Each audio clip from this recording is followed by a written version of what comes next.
How are you doing? I'm doing okay. I mean, I guess lately feeling a bit of a lack of efficacy Ooh. in my life, especially with starting all those things, but currently starting many things like a lot of writing, talking, right, planning things. They currently are not executed. And I've been thinking, I don't know, as I've been like reading a bit about authoritarianism and all that, those power struggles, that I was wondering if this lack of efficacy is also like a lack of having power. It's like power, not just in the political sense as I'm like able to make other people do something, but also in the sense that magician is powerful, right? If you can move heaven and earth, the elements, make things happen, then you're usually a powerful magician. And yeah, that's just something that came up along those lines. That's a great thing to discuss as well, because it's not an uncommon topic, for example, that comes up in coaching. Really? Yeah. Because there is often this distinction between externally set deadline. If my boss wants me to do this, I'm going to do it on time. But if that's needed for, I don't know, for my pleasure, purpose, or my side project, a lot of people find it much harder to follow up the internally set deadline. And I think almost like delegate this freedom outside. What makes it slightly easier for people to execute, as you're saying, a lot of people find it comfortable to be with this kind of corporate structure where you have working day from here to here and you know more or less what's expected from you. But when there are no confines and you step out into the real world, which is fuzzy, uncertain, and it's much harder to act there. I feel in a certain way, like staying in a corporate structure often has a certain form of infantilization. In that way that you're like just reacting to a game that's set by others, right? And reacting and staying like kind of more passive by yourself and just moving when you're asked to is much easier than come with that energy yourself, right? When someone asks you to get up, usually easy to do it in a way, right? Yeah. I don't know if it's a good example, but so yeah, I guess a different also just following outside constraints and getting rewards from following or executing outside constraints. If you search for satisfaction in that, it's safe and steady, or stable even, right? You have a game, you play in the rules, but if you have to act initiatively, that needs to come from yourself, and you need to bear the uncertainty of acting. You have responsibility for your act. While if you just follow, you don't. And maybe that even feeds in with that book that I've just been reading. And maybe it's a nice starting place as those things are like present for me. And I guess one string I've been following up the last weeks, days, is one on authoritarianism and one, I guess, a bit on individualism and collectivism. For the one on authoritarianism, I guess, has become much more visible. I guess biggest one is with Russia, but also other conflicts around the world. I try to understand those things better, and I wanted to understand the dynamics, the incentives in the world, why there's Russia, for example, has the incentive to act, especially if you have a certain empire mindset as Russia has. And with China, besides Russia being the big looming bad actor those days, I was interested in reading like We've Been Harmonized by Kai Strittmatter. And yeah, that gives like a really nice overview into those dynamics in China. And I guess all those like authoritarian stories then also feeds in with individualism, collectivism that's been like, for me, visibly brought up on the stage by starting to watch Urbus on Apple. I do intend to take a look. I'm not saying that this is the best series ever. No, but it comes up in a lot of conversations I'm having, so I thought I gotta look at it. I guess it's at least a good starting point for talking about collectivism, because there you have this kind of virus or gene modification that comes from space and people replicate it. And most people in the world then are one collective mind, right? And act one collective mind. But they're like always happy, right? Like always happy and want to make 6 people or a few people in the world like kind of are not susceptible to this virus. I don't know why. They want to be part of this collective, but at the same time do this in this paternalistic way, right? Saying, okay, but we want you because it's better for you. We want to make you part of us, right? Yeah. Why don't you want to be happy? And I don't know if it's the best framing of the conversation, but I guess it's like makes this topic very visible. Yeah. And it's interesting that it's very similar to what I'm reading, maybe 1/3 into Escape from Freedom by this Freudian Marxist Eric Fromm. And that's basically the thing that comes up in the preface, is that becoming free means kind of individuation. And as you are individuating, you become more lonely. Yeah. So it's always tension between like loneliness, meaningless, and freedom.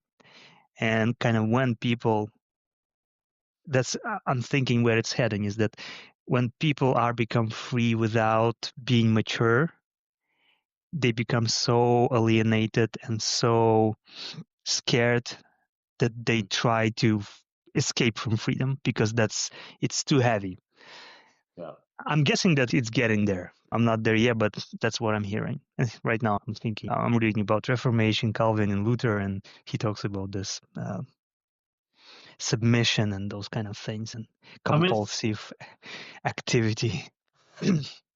When trying to become an entrepreneur, or like maybe starting your own business or starting something by yourself, right? That's like kind of a sense in which you go out of that, in a way, paternalizing relationship between employer and employee. Yeah. And certainly related with autonomy, right? And that's maybe an interesting follow-up question. Like, first, how is autonomy intertwined? And you say it's so much intertwined with individualism, typical more communist, left-leaning people who are collectivists, but also say they're in favor of freedom. Are they just deeply mistaken about freedom, or where do they differ from this idea?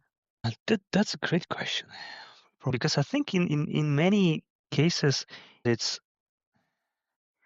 probably depends on how people conceptualize freedom.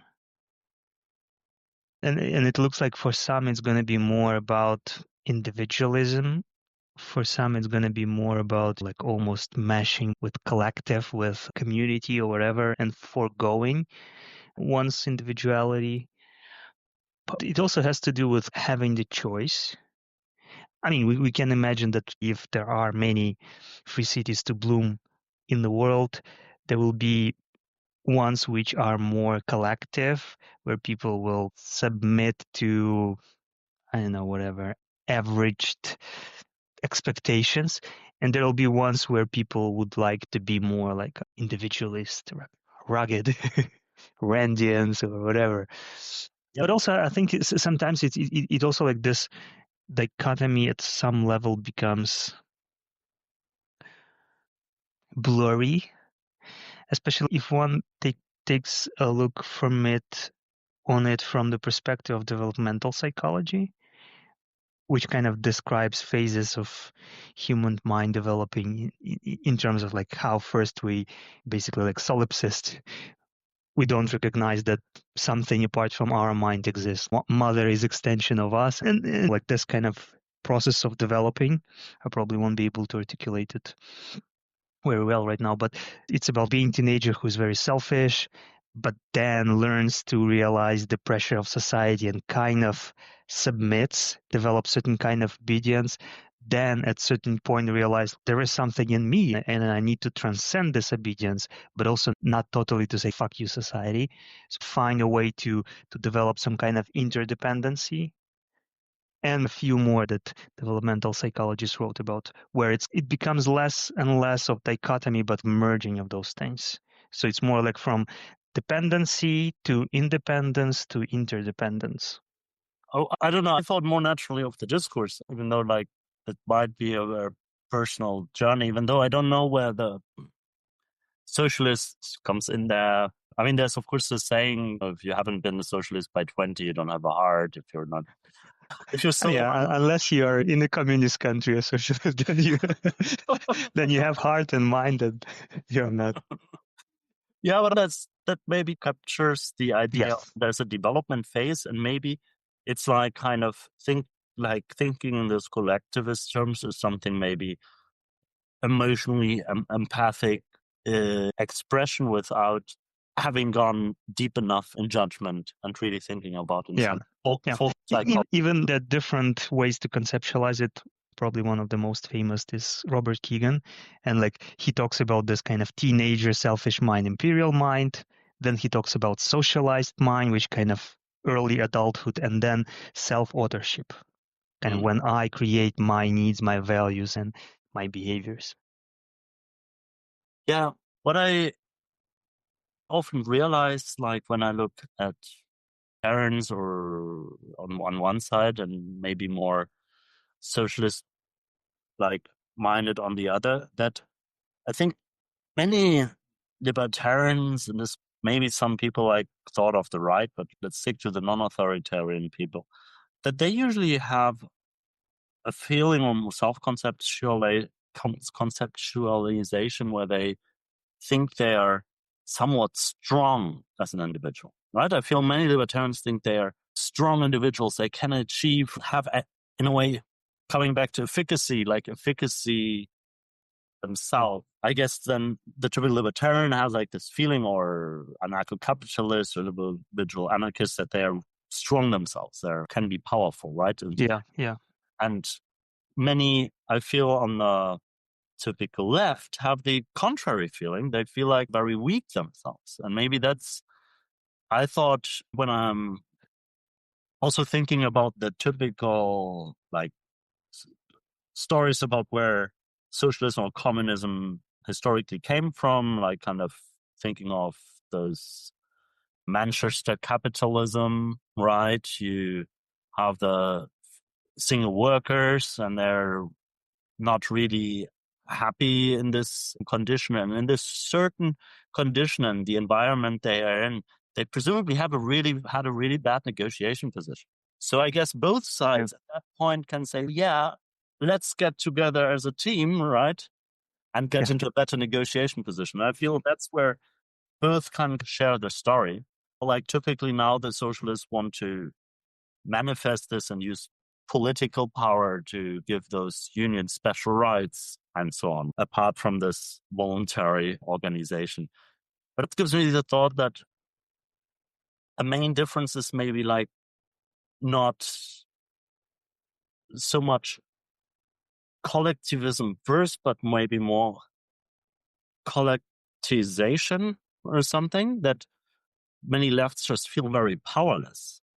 Maybe powerless, like when they face corporates or their companies, so they feel they need to organize to maybe then have some autonomy.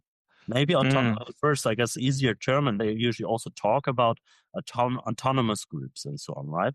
So I guess there you usually have this feeling, okay, we need to organize to not be oppressed by others. So you mean because they have this perceived powerlessness, they seek to create those kind of communities as a kind of workaround to gain power through collaboration with others. Yeah, I guess, and that's maybe something typical or some libertarians lack, thinking they're powerful themselves, so like maybe focusing on just doing everything themselves, while like you have the other extreme on the left, maybe that people feel they can not achieve anything by themselves, really, just feel like they can achieve something in the group, which is, of course, like highly problematic. If I feel I can only have power in the group, then I need to realize my wishes, my wants through the group. So I guess I need to manipulate the group, and it gets really weird in dynamics. When I'm like more self-sufficient individual and I get support, I can have maybe more partnership on eye level and feel powerful myself. Yeah, when thinking of the groups, both of the debate, like where a lot of socialism or those maybe communism comes from, is like come from workers feeling powerless and organizing, right? All workers in the world unite this idea, okay, we're like oppressed, we're powerless, we need to organize. And I guess that's something that's just not so much rooted in like more individual minded people. Yeah. But maybe there's the same urge for autonomy and freedom on both sides, especially in like the non-authoritarian. Yeah. I think that's an important aspect. Like, even though, let's say, one's predisposition is to unite with others, and maybe another's predisposition is to stay separate, but I guess it's also interesting to understand like what's their relationship to the authority, because I think both. Yeah. Probably it's possible to draw the quadrant, and Yes. I guess there are a lot of people on the left with whom we on practical matters won't disagree that much. Yes. And on the same time, like these who are more like free market, who are going to be so authoritarian that kind of it like contradicts the purpose. Yeah, and already when talking about left and right, I always think, especially when you talk about like, for example, libertarianism or individual anarchism, I think it's like a historically misleading concept. It's used for a lot of polemics, or it is a very thin concept, right? The only thing I can see is usually associated with some form of elitism, right? And the left with kind of more equality, maybe, right? Or masses, poor people. And on the authoritarian extremes, they're like really extreme, have different rhetorics, but like kind of both collectivist in nature. And I mean, something like you see on a personal level, the tendency for on the left could say there's maybe a bit more emotionality, right? More compassion, but that also disappears, I would say, on an extreme level. Thinking of China, I have a hard time, for example, the CCP, right? Can you properly describe that as a leftist party? Like, seriously, that is completely... Same as North Korea. It's more like some authoritarian monarchy with some elements of kind of anti-free market, but really, is it left? Yeah. What would mean left here? I don't know. Authoritarian left vision at least would be there's like kind of this well-hearted, warm leader, right, that cares about everyone, like a good dad, right? Yeah. But on the right side, you would maybe have someone, I don't know, bringing out the best people in a society, achievement or something, right? Yeah. And it's interesting because there are so many distinctions, but I think at least in, let's say, coaching or psychological literature, kind of pop self-help books, the typical distinction that people try to emphasize is that capitalism is supposedly aligned with consumerism. Which kind of doesn't, it's a non sequitur. Doesn't make sense. Yes, but because people attack consumerism, which kind of we can think of it as an interesting phenomenon to explore, but like it's not capitalism, because capitalism is being able to own capital, own the means of production, which does not necessarily lead to this thing. I guess we should say a few words about consumerism. I think, and capitalism too, because I usually try to avoid capitalism because it's such a polluted term. But consumerism, I'd say, is a form of distraction. Something interesting to be said, the CCP they support consumerism as a means to distract people from revolting, from looking too closely what the party does. So it's like heroin for the masses, kind of. Yeah. And I would say consumerism is a form of distraction, right? It's binge Netflix. Yes, yeah. But that seems to be a cultural choice and not like a formal system. Yeah. Maybe when we say capitalism, it's good to mention that I know it's a free market voluntarism or something, right? It's like pretty much. Yeah. It's just voluntarism in the economic space, right? Yeah. We would like side here with the leftists on saying you shouldn't like intervene in the social sphere as well, as long as no one curses someone else. Yeah. That's maybe an interesting point going back to the CCP. That's just something that's like quite present, as I've read almost half to the book about China. We've been harmonized, describing the current state and the development of China. And I mean, something interesting as so fresh in my mind, like how authoritarian regimes are similar to what we have in the West, or how far we have authoritarian characteristics.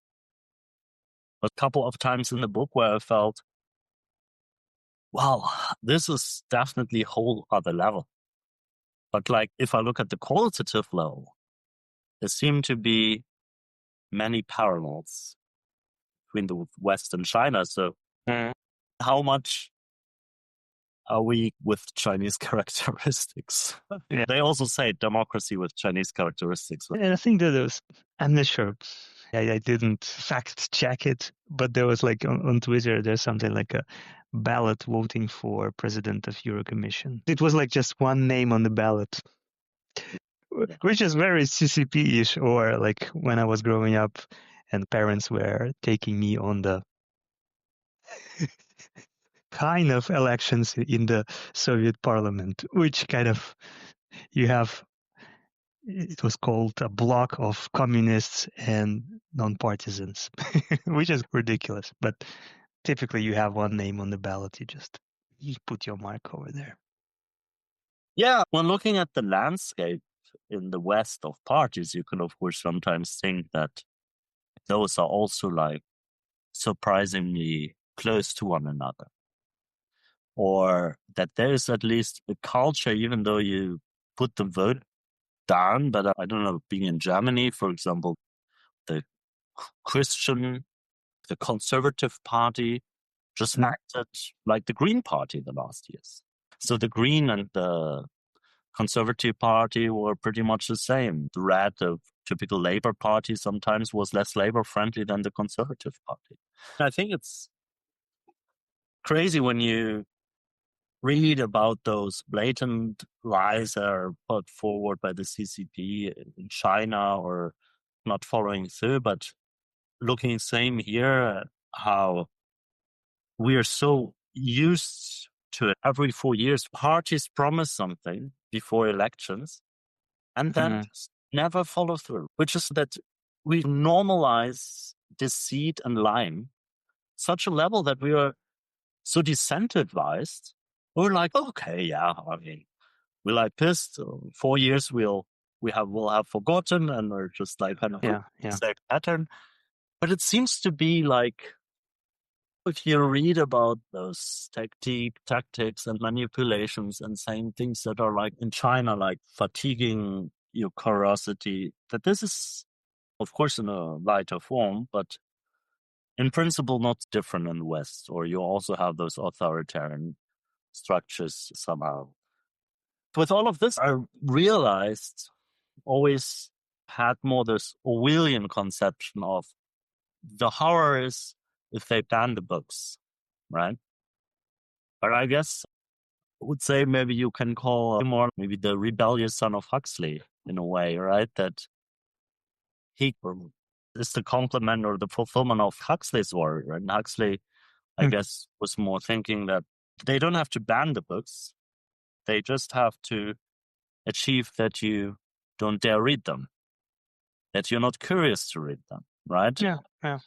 And that's I think it's also about like narrowing the discourse, because I'm not that interested in electoral politics for many years, and because I'm being an anarchist, I'm not interested. But if you look at the kind of questions which are discussed, like it's bracketed, so all the important questions are put to the side, and basically it's a conversation about microscopic, trivial, non-sequential things. Commercialism. Yeah. One form of the news. A lot of that's also a phenomenon we have in the West, right? The typical news coverage, and not saying that this is like an authoritarian control thing. This might just be emergent phenomenon of people distracting themselves and choosing to do. But like the typical news are irrelevancies. They're detaching oneself from the relevant political happening in one, right? So like kind of being concerned about what the hiccup of an MP, or if there's been a bus accident somewhere in South London, and all those things, right? Where you're like saying your resources and time are so much filled by somewhat more relevant things that you don't have actually the energy or the curiosity anymore to dig deep where a lot is happening, right? Yeah. Feel a lot of news is actually distraction, or many people. Yeah. So this book really, I guess, showed me that authoritarianism and control needs way less than I thought before. I guess most people have been surprised after 2012 how Xi Jinping, with how little, even with the internet, managed to control most of Chinese society. There was a study done by Beijing University and some American university. They gave students completely legal access to VPN and all of the world's resources in China, and saw like how many of the students would actually inform themselves about those resources, even though it was for the study. And they had a few variations, even like money incentives. And in the end, they found it is the case that once people been more shown like interesting outside information for a while, a higher percentage becomes curious. But there's quite a high barrier to like people in China even being interested to more reading outside media and outside information. I think I can imagine this phenomenon because something similar was happening in the Soviet Union. You just like, put your head down. Don't rock the boat. Don't ask the questions. Don't show interest into certain topics. Otherwise, you will find some people interested in what you are doing and what you're talking about and what you're asking about. So it's more almost like self-protection by almost like esoteric way of I better not even think it in my head so that the party does not overhear it. Yeah, I mean that it's of course hard to judge from the setup. The setup's goal was to make it in line with the setup that is scenario. You can read all of it, but there was still apparently very limited curiosity pretty much, or curiosity for anything but then normal games or some distraction where like presumably the CCP really succeeded in pushing like this extreme consumerism